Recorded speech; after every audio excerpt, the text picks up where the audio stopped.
Welcome back to the Khans podcast.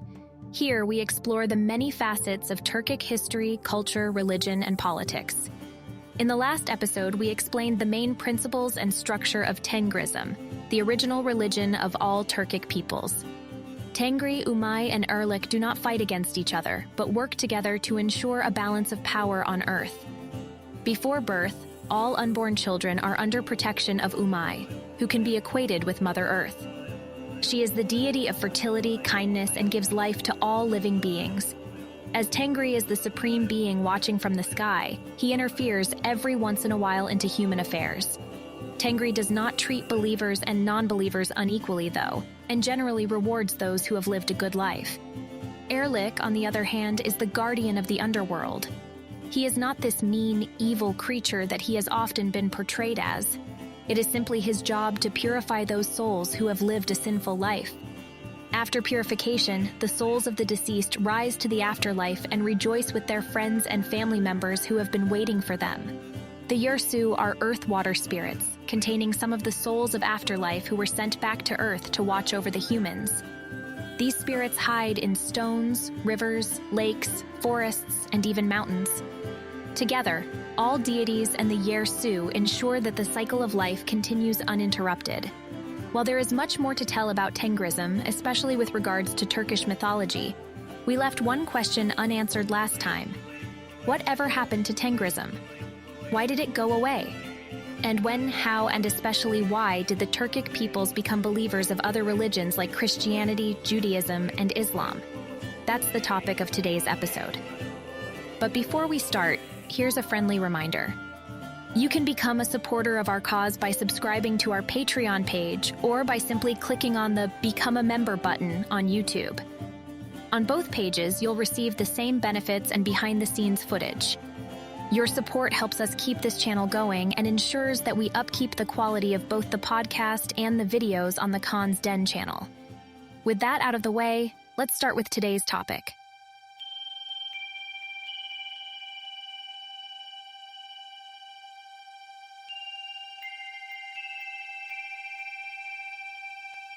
We said in the first episode that Turkic history, for the longest time, was influenced by the geographical circumstances. The Turks used to be organized in tribes and tribal federations along the Eurasian steppe belt. They were nomadic, later semi-nomadic, dwelling in yurts and changing location depending on the time of year. By way of the Göktürk empires, they expanded their cultural influence to Western Asia and got into contact with the Uyghuric Turkic peoples, who were already residing in Eastern Europe after the fall of the Hunnic Empire of Attila. But with the fall of the Göktürks, too, another migration process took place. This time, the Turkic peoples moved en masse. New political entities emerged.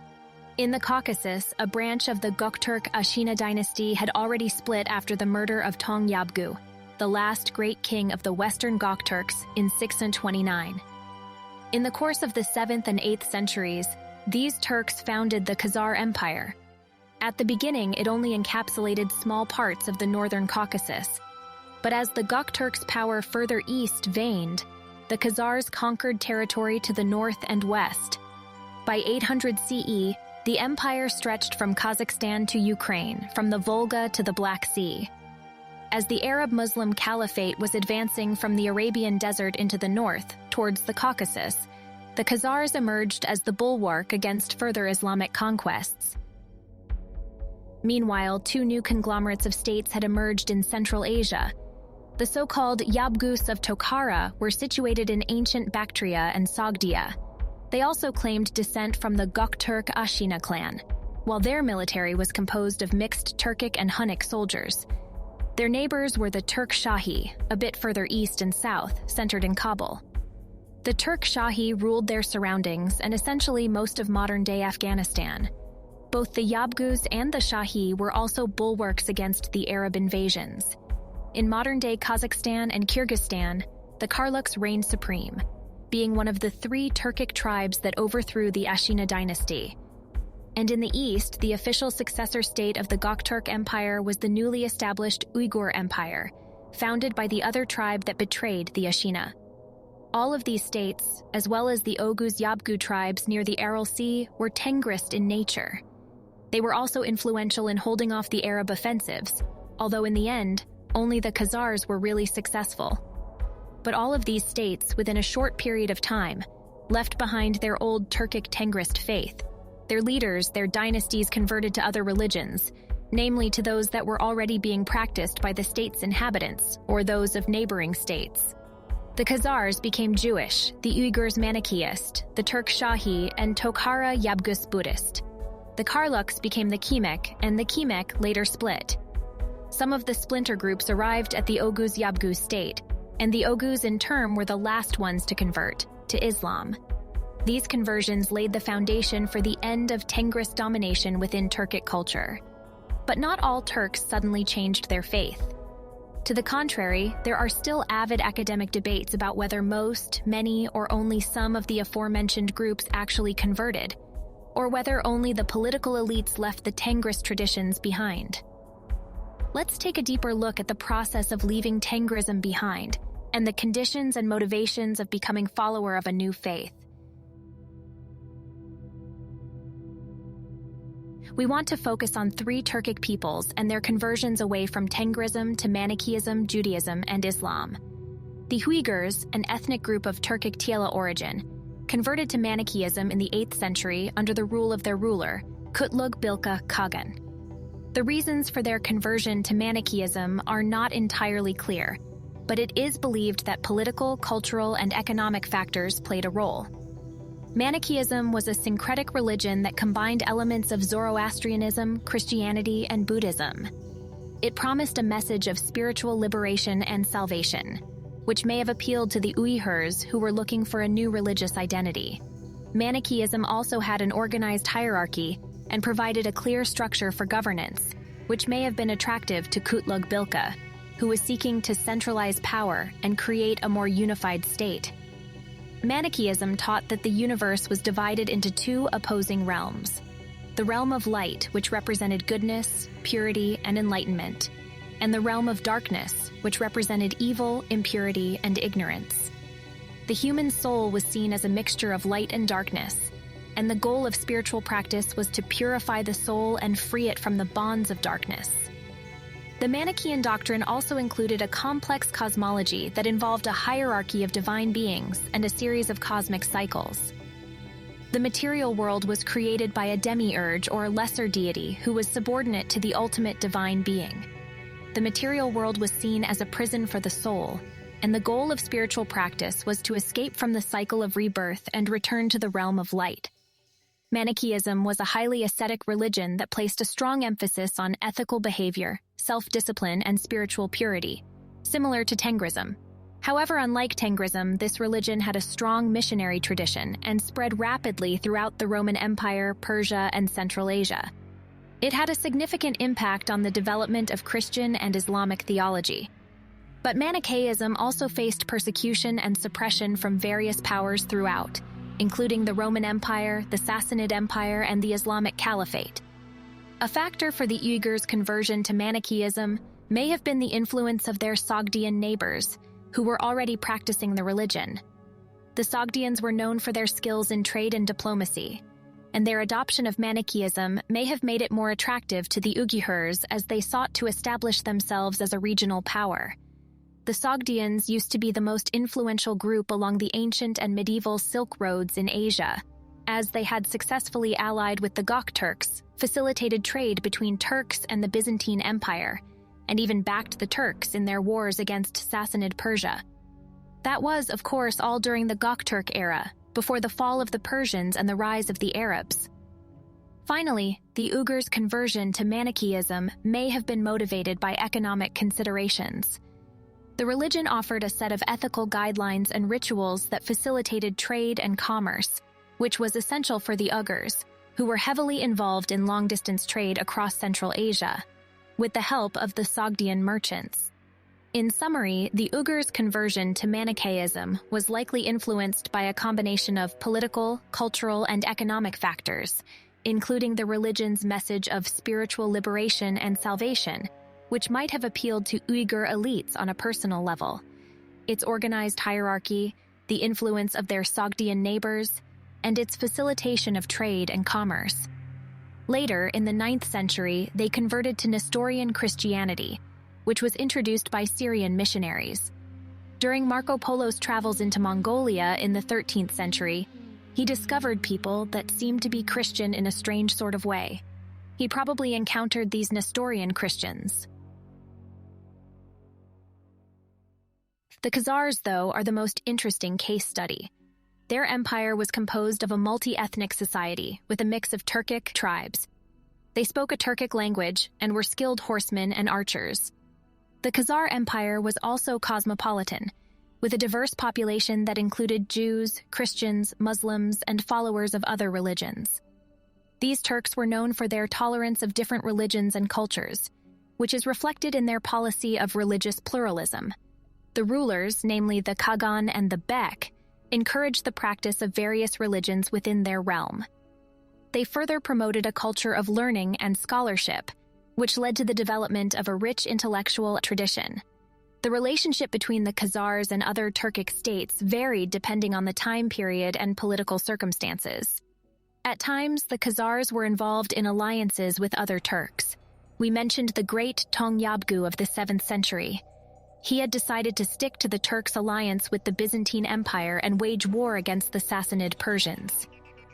When Tong's troops besieged Batumi and Tiflis, Armenian chroniclers wrote of Khazar warriors invading the Persian Empire.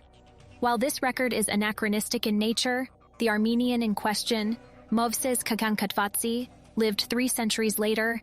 Indeed, Tong's troops and their descendants would later compose the Khazarian army. Before his murder, Tong had wanted to incorporate all of the Caucasus into the Göktürk Empire. Much later, the Khazars accomplished just that.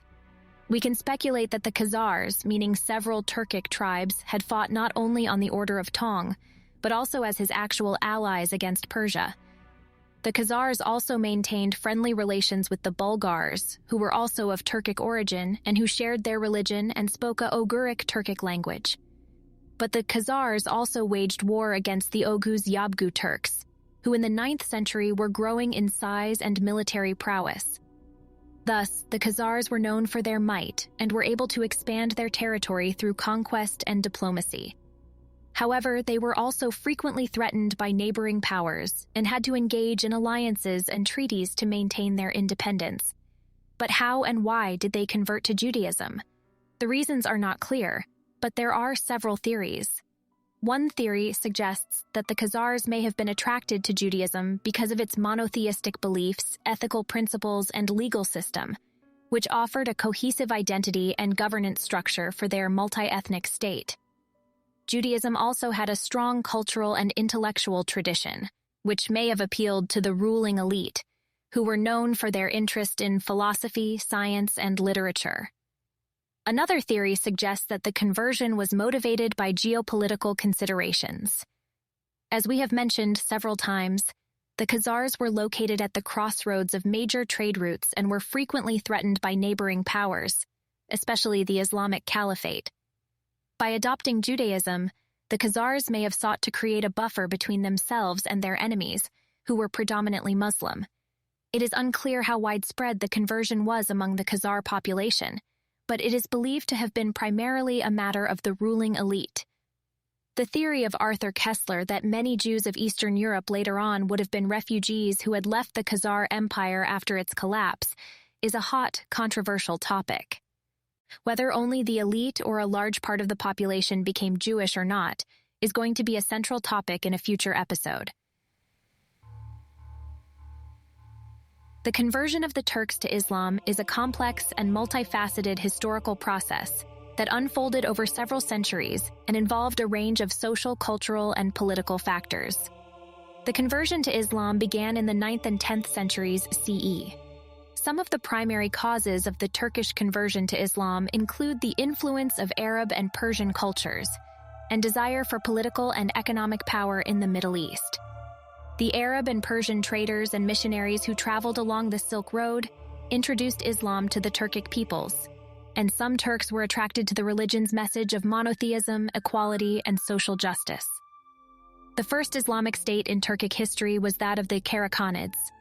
The Karakhanid Empire ruled over parts of Central Asia and eastern Iran from the 10th to the 13th century CE. They too were originally adherents of Tengrism. However, in 934 CE, Satuk Bughra Khan converted to Islam. He was taught about this Abrahamitic religion by a Samanid merchant, Abu an-Nasr from Bukhara. Nasr befriended the Khan of Kashgar, Satuk's stepfather and uncle Ogulchak Khan, and was granted special dispensation to build a mosque in the town of Turks just outside Kashgar. Here, Satuk would often come to watch the caravans arrive. When Satuk saw Nasr and other Muslims observing their daily prayers, he became curious and was instructed by them in the Islamic religion. Satuk kept his faith secret from the king, but convinced his friends to convert.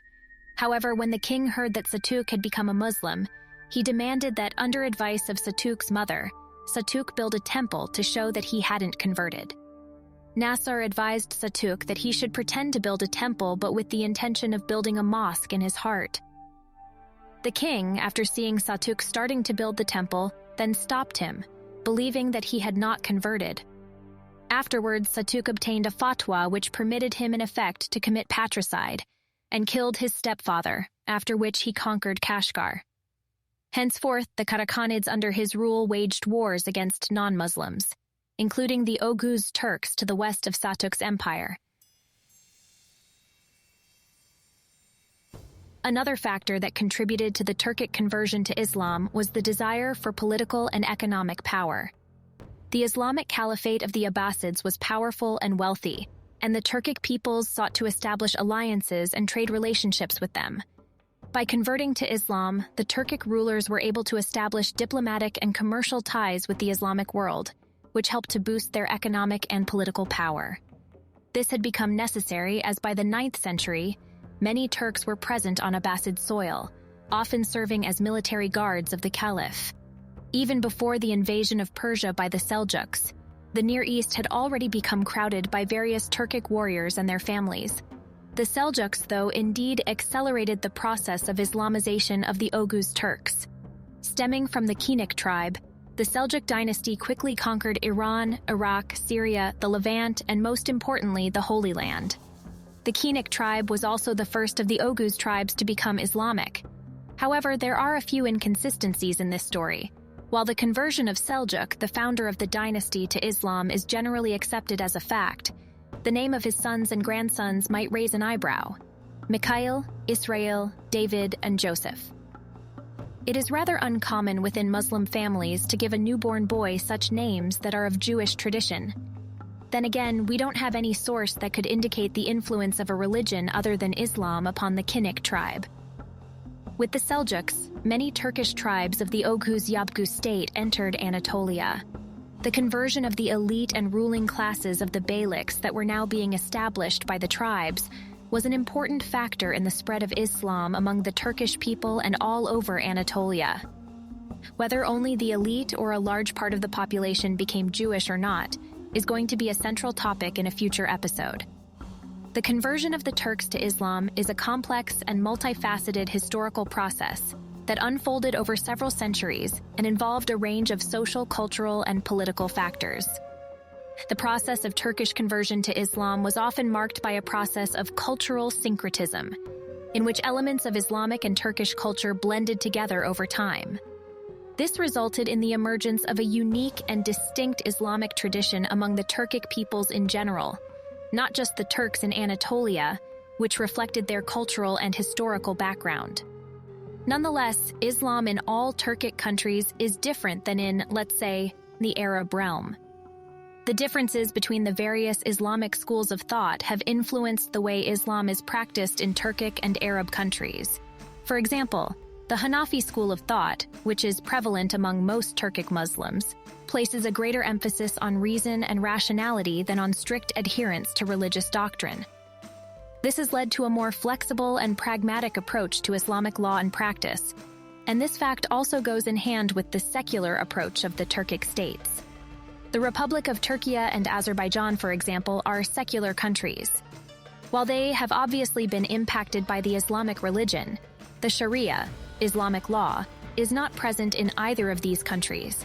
However, the conversion of the Turks, especially from Tengrism to Islam, is a very controversial topic and has never been explained in full detail. Notwithstanding current political troubles in Turkey, there are two events of Turkish history that indicate the conversion of Tengris Turks by the Arab sword. As we have established the basis for our understanding of the Turks leaving Tengrism behind, we will deal with these incidents in another episode. Furthermore, we will also soon discover that the Turks never really left Tengrism, and that Tengris traditions have been there all the time. They have just been ignored in non-Turkish media and academia. It's time to change this.